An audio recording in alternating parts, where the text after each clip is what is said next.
Inilah yang menjadikan kita terus berdoa setiap waktu, karena doa mengubah yang mustahil menjadi mustajab. Doa itu mengubah yang tidak mungkin menjadi mungkin, dan doa itu merubah sesuatu yang jauh itu menjadi dekat ketika kita senantiasa rajin mengetuk pintu langit. Terkadang Allah memberikan kepada kita takdir pahit karena kurang maksimalnya kita di dalam kita berdoa. Orang yang berdoa berarti bondingnya dengan Allah sangatlah kuat, sehingga segala apapun yang dia jumpai, segala perkara apapun yang dia dapatkan, maka dia rangkai sebaik doa yang dia panjatkan kepada Allah. Semoga kita jujur di dalam kita berdoa dan meminta kepada Allah setiap waktunya, sebagaimana jujurnya anak kecil ketika meminta mainan kepada bapak dan ibunya, dan mereka akan terus mengulang permintaan mereka selama permintaan mereka belum dikabulkan oleh orang tuanya. Semoga kualitas kita di dalam kita berdoa lebih baik daripada anak kecil yang terus meminta mainan kepada bapak ibunya tanpa letih. Tanda jujurnya kita di dalam berdoa adalah bagaimana kita tidak pernah letih memohon kepada Allah. Inilah yang akan menjadi sumber kebaikan di dalam kehidupan kita. Kadang-kadang ilmu yang kita dapatkan tidak membawa kebaikan karena kurang maksimalnya kita di dalam berdoa. Kadang-kadang suami kita belum sebagaimana yang kita inginkan karena kita tidak pernah menyebutkan namanya di dalam doa. Kadang-kadang istri kita tidak sesuai dengan harapan hati kita, ya karena kita tidak pernah menyebutkan nama istri kita ketika kita sedang berada di hadapan Allah. Takdir pahit dan takdir buruk itu karena kita lemah di dalam kita berdoa. Itulah yang dimaksudkan oleh Umar bin Khattab. Saya lebih khawatir kehilangan hidayah untuk berdoa daripada khawatir doa saya tidak dikabulkan oleh Allah. Kalaupun doa kita tidak dikabulkan oleh Allah, berarti pilihan Allah lebih baik daripada pilihan kita ketika kita berdoa. Kalau kita berdoa, itu kita berada di antara dua sifatnya Allah yang sempurna. Kita berada pada sifat hikmah dan sifat rahmatnya Allah. Kalau ibu berdoa tidak dikabulkan, pasti ada hikmahnya. Tapi kalau ibu berdoa kok dikabulkan, di situ ada rahmatnya Allah. Dan itulah yang menjadikan kita tidak khawatir tentang doa kita. Tapi yang kita khawatirkan, kalau hati ini sudah tidak bonding dengan Allah, akhirnya kita jarang berdoa. Dan akhirnya kesulitan itu datang, disebabkan bukan Allah yang jahat kepada kita. Kadang-kadang takdir pahit kita jumpai karena lemahnya kita di dalam berdoa. Nabi mengatakan, wa innal bala la yanzilu wa ma yatalaqahu illa du'a. Tidaklah satu musibah yang turun kepada kehidupanmu, kepada teras hidupmu, kecuali karena kita tidak menghadapi setiap takdir buruk, setiap bala itu dengan kita rajin berdoa kepada Allah. Itulah yang dimaksudkan dari sebuah kisah nyata yang pernah terjadi kepada seorang sahabat. Ada seorang sahabat digigit kalajengking, lalu bengkak tangannya ketika dia disengat kalajengking. Pagi harinya dia lapor kepada baginda Nabi SAW, tadi malam aku disengat kalajengking. Maka Nabi mengatakan dalam sebuah komentar yang indah sekaligus pula memberikan kepadanya hikmah dan pelajaran untuk kita semuanya. Nabi mengatakan, laula antakul a'udzu bikalimatillahi tammah min syarri ma khalaq. Kalaulah tadi sore kamu berdoa, kamu berzikir, aku berlindung dengan kalimat Allah yang sempurna dari segala keburukan makhluk yang tercipta, pastilah kalajengking itu tidak akan menyengatmu dan kalajengking itu tidak akan menggigitmu. Bisa jadi kalajengking itu menggigitmu karena kamu tidak meminta kepada Allah dari keburukan makhluk yang tercipta. Inilah yang menjadikan kita harus memahami, itulah doa, kekuatan terbesar dalam kehidupan seorang mukmin. Bisa jadi ada penuntut ilmu, rajin datang ke kajian, tetapi dia jarang mengetuk pintu langit. Akhirnya satu persatu kesulitan kita hadapi. Setiap kesukaran hadir di teras kehidupan kita, bukan karena Allah yang jahat, tapi karena kita yang jarang berdoa kepada Allah. Inilah yang menjadikan kita berdoa setiap waktu dan setiap saat. Kalau seorang istri selalu berdoa, bisa jadi ada banyak fitnah yang harusnya mengenai kepada suaminya, maka fitnah itu dipadamkan oleh Allah karena kekuatan doa. Bisa jadi ada musibah yang dihadapi oleh suaminya di kantor dengan fitnah berat yang dia jumpai dari seorang wanita yang tidak halal. Fitnah itu dan bala itu hilang. Diselamatkan suaminya dari bala dan musibah itu ketika seorang istri tidak pernah berhenti untuk berdoa.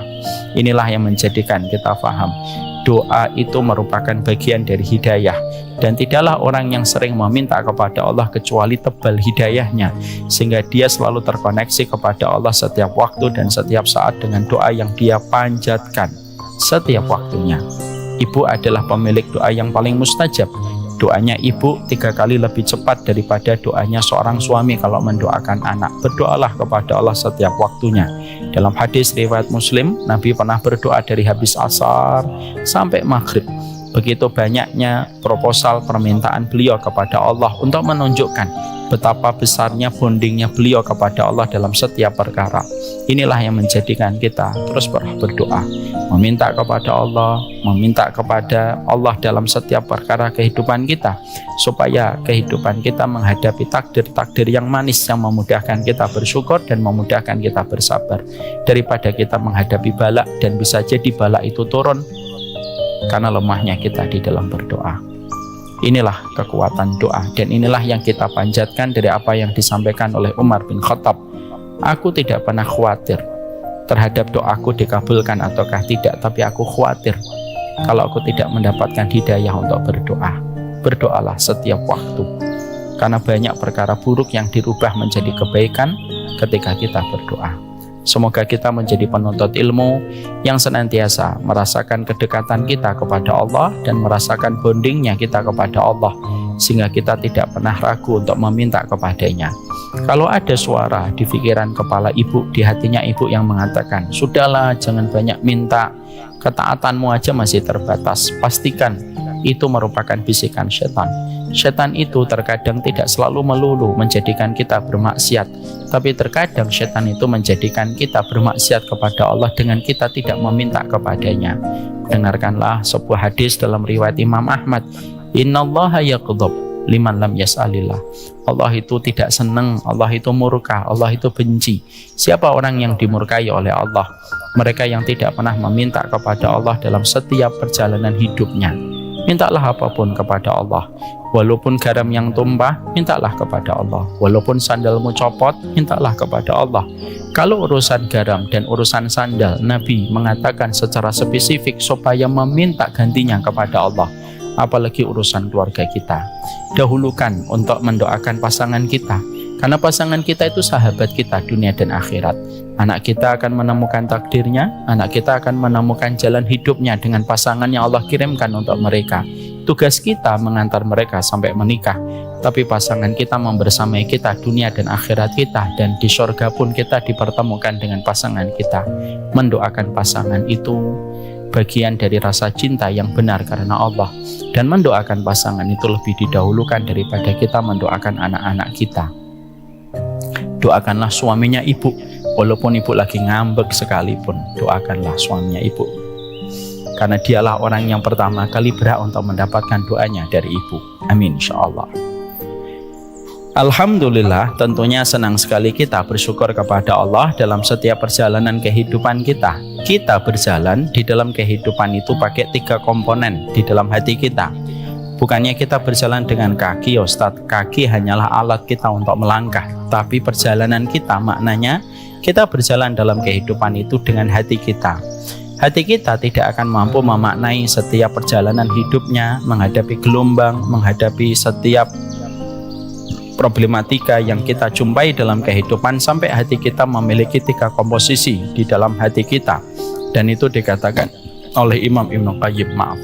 Apa 3 komposisi yang harus ada pada hati kita supaya kita mampu selamat dalam perjalanan hidup kita? Sebelum saya bacakan itu, saya bacakan dalilnya. Inna fil jannati lamangzilatun la tunalu illa bisabri indal bala wasyukri indar raha waridha bil qada. Sesungguhnya di surga ada tingkatan-tingkatan yang tidak akan pernah diperoleh surga itu kecuali kita ketika di dalam kehidupan memiliki 3 perkara. Apa 3 perkara itu? Syukurnya tanpa syarat, sabarnya tanpa tepi, dan ridhonya tanpa batas. Dan itulah yang terus kita berikan di dalam perjalanan kehidupan kita. Sabar dan syukur dan ridho itu sebagaimana KTP dan SIM yang kita bawa ketika kita keluar rumah. Tanpa salah satu di antara perkara itu, biasanya nanti kita akan kesulitan menghadapi pemeriksaan polisi di luar rumah kita. Tanpa keberadaan 3 perkara itu, kita akan sulit memaknai kehidupan kita. Dan maaf, Kita hanya berpindah-pindah dari takdir kita untuk sabar menuju takdir kita untuk syukur. Dari takdir syukur kita menuju takdir kita untuk ridho di dalam perjalanan hidup kita. Ibu, kadang-kadang kita harus memberikan 3 perkara itu sekaligus di dalam perjalanan hidup. Kadang-kadang ketika kita melihat suami, kita bersyukur. Tapi ketika kita melihat rekening, kita bersabar. Dan ketika kita melihat perjalanan hidup kita, kita ridho. Terkadang kita melihat suami kita, kita bersabar, melihat anak kita bersyukur. Tapi melihat rekening kita, maka kita pun harus menata keridhaan kita. Itulah kehidupan. Dan itulah yang pasti kita jumpai dan pasti kita dapati di dalam kehidupan. Inilah syukur yang terus kita berikan kepada Allah. Syukurnya tanpa syarat. Jangan bersyukur hanya karena keinginanmu sudah terpenuhi, barulah kamu bersyukur. Itu syukurnya anak kecil. Tapi bersyukurlah kepada Allah setiap saat, karena karunia yang Allah berikan kepada kita sudah cukup alasan bagi kita untuk bersyukur kepadanya. Takaran Allah tidak pernah tertukar dan takaran Allah tidak pernah salah. Takaran itu menjadi salah karena kita membandingkan takaran kita dengan takaran yang Allah berikan kepada orang di samping kita. Bersyukurlah setiap waktu, bersyukurlah setiap saatnya, memberikan kesyukuran kita kepadanya dalam setiap perjalanan kehidupan kita. Kalau mungkin ada yang berkata dan berkomentar, Ustadz, saya tuh pengennya bersyukur, tapi masih banyak doa-doa saya yang belum dikabulkan. Saya tuh ketika awal tahun 2025, saya punya permintaan 22 resolusi, tapi yang tidak dikabulkan 25. Misal. Terus yang 5 apa itu? Maka sesungguhnya kita harus paham, kalaupun ada permintaan yang kamu panjatkan kepada Allah di awal tahun kok belum dikabulkan oleh Allah, bukan berarti Allah tidak mampu mengabulkan itu untukmu, karena kecil bagi Allah mengabulkan seluruh permintaan kita kalau kita sudah memohon kepadanya. Tapi terkadang permintaan kita belum dikabulkan oleh Allah karena permintaan kita di situ ada banyak kerusakan yang kita tidak tahu, di mana hanya Allah yang tahu. Karena Allah tahu itu kerusakan dari permintaan yang kamu panjatkan, Allah tidak mengabulkan supaya kamu selamat dari kecelakaan ketika tidak mendapatkan apa yang kamu minta. Kenapa Allah tidak memberimu gula? Padahal ibu rajin meminta gula kepada Allah dalam satu ilustrasi. Karena Allah ingin menyelamatkan ibu dari diabetes. Kenapa ibu meminta garam tapi Allah tidak memberikan garam kepada ibu? Saya tuh minta garam sama Allah, Ustadz, tapi Allah tidak memberikan saya garam. Mungkin karena Allah ingin menyelamatkan ibu dari hipertensi. Ibu meminta emping, tapi ibu tidak pernah mendapatkan emping yang ibu minta, karena supaya ibu selamat dari asam urat. Jadi semua itu ada bagian yang jelas yang Allah berikan kepada kita, supaya kita husnudon sama Allah. Jangan berinteraksi kepada Allah hanya karena mendapatkan yang kita mau, lalu kita salah berinteraksi kepada Allah hanya karena kita tidak mendapatkan apa yang kita mau. Kadang-kadang kita diuji, Bu, dengan perkara yang terkadang tidak sesuai dengan harapan kita. Di situ Allah ingin melihat apakah kita jujur beribadah kepada Allah ataukah tidak. Beberapa waktu yang lalu ada yang pernah datang kepada saya menyampaikan, saya punya orang tua, Ustadz, Qadarullahu yasha, sangat solih, sangat baik, sedekahnya banyak, mengumrohkan banyak, tahajudnya rajin, sholat duhanya rajin, sampai akhirnya beliau terkena musibah, dan setelah terkena musibah seketika berubah sikapnya kepada Allah. Itu menunjukkan kepada kita, jangan beribadah kepada Allah dalam satu kondisi. Kalau kamu senang kamu beribadah, kamu taat karena kamu ingin mendapatkan kemudahan, sekalinya kamu taat tiba-tiba mendapatkan kesulitan, lalu kamu ragu kepada Allah yang memberikan kehidupan. Inilah yang menjadikan kita bersyukurlah setiap waktu, bersyukurlah setiap saat. Setiap saatnya kita bersyukur kepadanya di dalam setiap urusan kehidupan kita. Kita punya keinginan, Allah punya kehendak, tetapi kehendaknya Allah tidak pernah mendolimi kita. Inilah yang menjadikan kita bersyukur setiap waktu, setiap saat di dalam perjalanan kehidupan kita. Supaya kita memahami makna kehidupan, tidak akan pernah kita sempurna menjumpainya sampai kita bersyukur kepadanya di dalam seluruh perjalanan kehidupan kita. Bahagialah untuk bersyukur kepada Allah, dan bersyukurlah untuk mendapatkan kebahagiaan. Jangan menunggu bahagia baru kita bersyukur. Semoga Allah membimbing kita kepadanya, dan orang yang beriman tidak pernah kehabisan alasan untuk bersyukur kepada Allah. Ibu dan seluruh keluarga besar Masjid de Latinos Al-Aqsa, Kita tentunya masih mempelajari panjang lebar perjalanan kita untuk berkenalan dengan ilmu. Kita tentunya paham bahwasanya ilmu merupakan materi terbaik dalam kehidupan kita. Saya mengingatkan sebentar supaya kita paham betapa butuhnya kita dengan ilmu. Setidaknya ada 4 yang saya ingatkan kembali kepada diri saya dan ibu semuanya. Kenapa kehidupan kita identik dengan ilmu? Yang pertama, karena surga itu identik dengan ilmu sebagaimana ikan identik dengan air. Tidak bisa ibu membayangkan dirinya ibu berada di taman-taman surga kalau ibu tidak pernah memberikan kelapangan duduknya di antara taman-taman surga. Sebagaimana ibu ketika tidak sekolah, ibu tidak akan bisa mendapatkan pekerjaan di Telkomsel dan Indosat kalau kita hanya bermodal dengan sekolah di TK dan SD. Sebagaimana kita tidak mungkin bisa mendapatkan pekerjaan di Telkomsel kalau bermodal ijazah TK, maka jangan mengharapkan kita bisa masuk surga kalau bermodal dengan semangat lalu kita ingin mendapatkan surga tanpa bisa duduk di taman ilmu. Makanya duduknya kita di taman ilmu merupakan anugerah besar, karena tidak setiap muslim mereka diberikan oleh Allah kelembutan hatinya untuk duduk di antara taman ilmu. Siapapun mereka yang sudah digerakkan hatinya untuk duduk di taman ilmu, sebenarnya Allah sedang memplanning perjalanan hidupnya untuk menuju kepada surga. Allah nyamankan dia duduk di taman ilmu karena sesungguhnya sejauh apapun perjalanan kita, seletih apapun perjalanan kita ketika menempuh ilmu, maka sejauh itulah kita berada dan dekat dengan surga dan dijauhkan dari api neraka. Maka yang pertama, ilmu itu penting di dalam kehidupan kita. Karena ilmu identik dengan surga sebagaimana ikan identik dengan air. Yang kedua, kenapa kita harus betul-betul mengagungkan ilmu? Karena sesungguhnya ilmu akan memberikan kepada kita untuk membebaskan kita dari banyak blind spot dan weakness point pada kehidupan kita.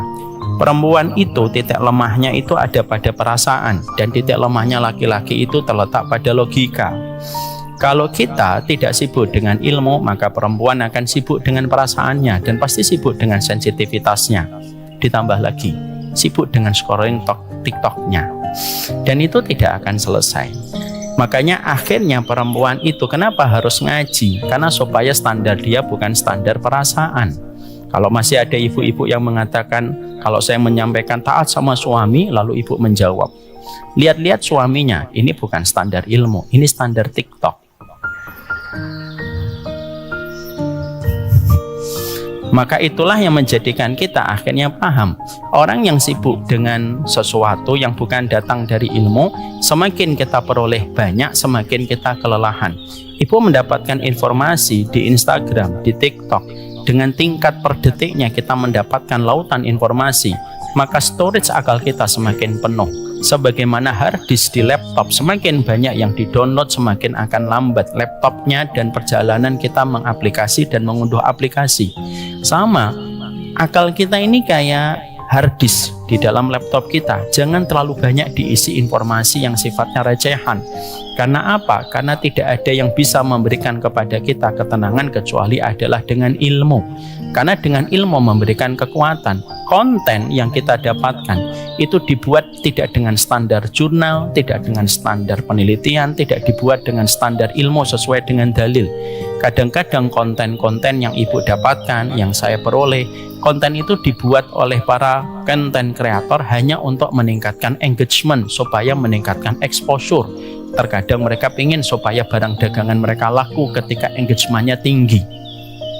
Beda dengan Allah. Allah itu memberikan kepada ilmu supaya Allah bisa memberikan alasan kepada ibu memiliki kekuatan dalam hidup. Saya merasakan betul ilmu itu bisa memberikan kekuatan. Saya ambilkan contoh sedikit ya Bu, walaupun ini bukan contoh ideal. Kalau menurut ibu tidak penting, skip aja. Saya pernah mendapati istri saya merasa lelah ketika anaknya banyak. Anak saya kan 8. Sekarang on the way 9, alhamdulillah. Siapa yang AA tadi? Doakan istri saya sehat. Ya udah gitu aja, saya pulang ya Bu. Istri saya hamil ke-9. Semoga Allah rahmati. Maka beliau, saya teruskan nggak ini? Maka saya ketika mendapati istri saya ngomong Lelah ya Bi, kadang banyak anak. Iya, pasti lelah. Tapi saya selalu bilang anak satu juga lelah, anak dua juga lelah, sama-sama lelah. Lelah itu milihnya dua, lelah di dunia, istirahat di akhirat. Istirahat di dunia nanti malah lelah di akhirat. Lalu saya sampaikan ada kata-kata bagus dari Imam Ibnu Qayyim. Istri saya merespon, apa kata-kata itu? Kata-kata itu jadi obat bagi saya. Kalau kadang-kadang menghadapi anak saya yang di mana-mana, kadang di atas, kadang di bawah. Ada perkataan bagus dari Imam Ibnu Qayyim. Perempuan dan laki-laki kalau mereka diberikan keturunan, semenjak saat itu dosanya dibagi menjadi dua. Laki-laki dan perempuan semenjak nikah lalu Allah berikan kepadanya keturunan, maka otomatis settingan di dalam dosanya dibagi menjadi dua partisi. Partisi dosa yang pertama itu tidak bisa dihapus kecuali dia bertaubat. Partisi dosa yang kedua itu tidak bisa dihapus kecuali karena kelelahan ketika dia mendidik anaknya, merawat anaknya, dan membesarkan anaknya dengan keimanan. Semakin lelah dia mendidik anaknya, semakin banyak dosanya akan dikabulkan oleh Allah.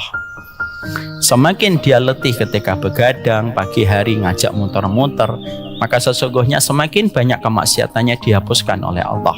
Saya ingatkan kembali, semenjak ibu menikah, lalu Allah memberikan kehamilan kepada ibu, lalu anaknya ibu selamat sampai lahir dan hari ini bertumbuh, Allah jadikan dosanya menjadi dua partisi. Separuh dosa ditebus dengan taubat, separuh dosa ditebus dengan kelelahan ketika mendidik anak. Ketika saya sampaikan perkataan Imam Ibnu Qayyim ini dalam bahasa Arab tentunya, maka istri saya langsung senang sekali. Dan dia memiliki harapan kembali bahwasanya punya anak itu merupakan bagian dari keutamaan. Itulah artinya ilmu ketika memberikan kekuatan kepada kita. Ilmu itu memberikan energi kepada kita. Coba kalau kita tidak memiliki ilmu, kita akan sibuk dengan konten recehan dan itu akan menggelisahkan kita. Dan banyak konten yang justru menjadi toksik di pikiran kita. Hati-hati terhadap apa yang kamu jumpai. Karena apa yang kamu jumpai itu meramaikan ruang berpikirmu yang menjadikan kamu terkadang berpikir negatif tentang masa depan. Jangan terlalu banyak konten yang akhirnya menjadikan kita tidak bermakna kehidupan kita. Itulah ilmu, memberikan kekuatan. Makanya kalau kami umroh Bu, maka kadang namanya perempuan ya, naik turun dikasih nasihat kayak gitu, naik sebentar lagi turun lagi. Kadang-kadang ketika umrah istri saya kemarin sempat curhat, enak ya kalau anak dikit itu bisa umrah tawafnya berkali-kali. Kalau kita kan mau umrah sama 8 anak, Masya Allah itu perjuangannya luar biasa. Maka saya menyampaikan Allah itu membagi amal sebagaimana Allah membagi rezeki Bu. Ada orang yang mereka tawaf sunnah berkali-kali, tapi mereka tidak mendapatkan keutamaan. Ada orang yang mereka mendidik anaknya, walaupun mereka tidak tawaf sunnah, tapi mendidik anak itu wajib dan tawaf sunnah itu tetap sunnah. Yang wajib itu lebih utama daripada yang sunnah. Maka hatinya gembira lagi. Itulah ilmu, menggembirakan kita. Makanya kalau ibu sedang capek dan letih ketika berhadapan dengan suami, tiba-tiba ibu mendapatkan sebuah hadis meluncur dari lisan seorang guru. Sabar sama suamimu. Kalau kamu meninggal dunia dalam kondisi suamimu ridho, maka 8 pintu surga akan mencatat namamu dan engkau akan dipanggil oleh 8 pintu surga. Kira-kira kita semangat atau tidak semangat? Semangat. Walaupun cuma 3 hari setelah itu drop lagi. Tapi semangat itu pasti hadir. Dan itulah yang menjadikan kita paham betapa pentingnya ilmu pada perjalanan hidup kita. Yang ketiga, ilmu itu memberikan kepada kita furqan. Furqan itu apa? Supaya kita bisa membedakan mana yang benar dan mana yang salah. Kalau kita tidak memiliki ilmu, kita tidak akan bisa membedakan mana yang benar dan mana yang salah. Kalau samar-samar, sebagaimana kita jalan mendaki gunung dan perjalanan sedang berkabut, kita tidak bisa membedakan mana jalan setapak dan mana itu jurang. Fungsinya ilmu menghilangkan kabut yang menghalangi titik pandang mata kita, supaya titik pandang kita semakin jelas, supaya kita tahu yang benar dan yang salah itu bagaimana, supaya kita akhirnya mengerti ini salah walaupun tampaknya dibungkus dengan kalimat-kalimat yang sifatnya itu menarik. Contoh, orang ketika seorang perempuan mengatakan, saya mah jadi perempuan gak mau punya anak, saya maunya free child. Kenapa? Supaya saya tidak menyakiti dan mendolimi anak saya, dan saya tidak mau punya anak hanya karena saya egois. Kalimatnya tampaknya kalimat bijak, kalimatnya seakan-akan itu merupakan angin surga. Tapi kalau kita orang berilmu, kita tahu kalimat ini salah. Jangan melawan fitrah yang Allah berikan. Kamu melawan fitrah itu kamu akan babak belur. Kok bisa, Ustadz? Orang, saya kita bedah kasusnya. Perempuan misalkan ketika dia mengatakan saya tidak mau punya anak, ini beda ya kasusnya kalau ada perempuan yang memang tidak ditakdirkan punya anak. Perempuan yang tidak ditakdirkan memiliki keturunan, kelak mereka akan memasuki pintu surga bernama pintu keridhaan. Karena pintunya surga itu ada 8, pintu sholat, pintu puasa, pintu sedekah, pintu jihad, pintu aiman, pintu ridho, pintu tobat, pintu memaafkan. Pintu ridho itu untuk siapa? Yang lahir jantungnya bocor, yang dari kecil sudah membawa penyakit dari gen orang tuanya, yang ketika mereka di dalam kehidupan nikahnya syar'i, walimahnya bagus, tidak pacaran, tapi juga tidak mendapatkan keturunan sebagaimana Ibunda Aisyah sampai menutup mata. Mereka nanti akan memasuki surga bukan dari pintu sholat, bukan dari pintu puasa, bukan dari pintu sedekah, tapi dari pintu ridho. Makanya ibu, nanti kalau punya teman, sahabat, sudah nikah 15 tahun, belum mendapatkan keturunan, panggillah dia dengan panggilan doa. Hei wanita yang kelak memasuki surga dari pintu ridho, supaya membesarkan hatinya. Maka sesungguhnya kalau ada perempuan, lalu dia dengan sengaja tidak mau punya anak dan berkata, saya tidak mau punya anak, nanti daripada nyakitin anak. Ini kan kalimatnya tampak bijak, dan banyak Gen Z yang mereka membenarkan dan mengaminkan ucapan ini. Mari kita bedah. Ibu, fitrahnya manusia itu punya anak. Karena sesungguhnya mata kita lama-lama itu akan berkurang penglihatannya. Lama-lama pendengaran kita juga akan berkurang. Dan tidak ada tongkat paling indah kalau kita semakin tua dan ketika kita memasuki senja, kecuali tongkat kita itu ada pada anak. Orang yang mengatakan tidak punya anak itu karena dia masih muda. Adsen dari iklan untuk dia masih banyak, uangnya masih ngalir ke rekening, suaminya belum mengecewakan, badannya belum sakit. Nanti coba masuk 35, sudah mulai batuk-batuk, sudah mulai cek gigi dan cek mata. Ketika suaminya mulai mengecewakan, siapa yang akan jadi tongkatnya kalau dia tidak mau punya anak? Makanya kita bisa membedakan dengan furqan itu dengan ilmu. Tapi kalau kita tidak punya ilmu kayak Gen Z hari ini kebanyakan, kecuali yang dirahmati oleh Allah, kalau Gen Z tidak punya ilmu, maka setiap dia mendapati konten itu selalu mengaminkan. Oh iya ya, oh iya ya, oh iya ya, oh ternyata orang tua itu beban finansial. Ini berbahaya sekali. Makanya hari ini ketika kita menjumpai kemarin contohnya para perusuh ya, banyak anak-anak muda yang rusuh-rusuh itu yang sampai menjara gitu.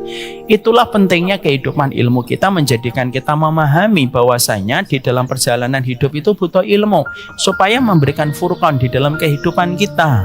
Supaya kita tahu ini konten tidak boleh didengar, ini konten tidak boleh untuk menjadi referensi, ini sesuatu yang boleh. Karena banyak sekali narasi-narasi yang tampaknya menawarkan kepada ibu surga, tapi ternyata yang ditawarkan itu neraka. Karena sebelum Dajjal nanti betul-betul muncul, lalu sifat surga yang dibawa Dajjal itu neraka, dan sifat neraka yang dibawa Dajjal itu surga. Sebelum Dajjal memiliki narasi semacam ini, maka muncul narasi-narasi yang senada dan satu frekuensi dengan narasinya Dajjal. Banyak konten yang terkadang kita jumpai kalimatnya itu kalimat yang kelihatannya sempurna dan membawa surga, tetapi justru merusak. Contoh ibu, berapa banyak kalangan perempuan itu dirusak oleh narasi feminisme tanpa mereka ngerti betapa Islam sangat memuliakan perempuan. Apa itu perempuan dalam Islam? Dikungkung, dijajah, tidak mendapatkan perlakuan yang adil. Tidak pernah keluar kalimat-kalimat semacam ini kepada Allah ketika menempatkan perempuan, kecuali orang yang tidak paham tentang Allah. Kalau kita punya ilmu, kita tahu ini salah narasinya. Perempuan itu makhluk yang dicintai oleh Allah, Bu. Tidak ada satu makhluk yang paling dicintai oleh Allah kecuali perempuan, dan dimudahkan untuk mendapatkan surga kecuali perempuan. Demi Allah itu. Makanya saya pernah membaca satu kitab tentang perempuan itu, saking kagumnya saya, Masya Allah, gampangnya perempuan itu masuk surga. Saking irinya saya melihat perempuan, alhamdulillah saya nggak sampai kebablasan.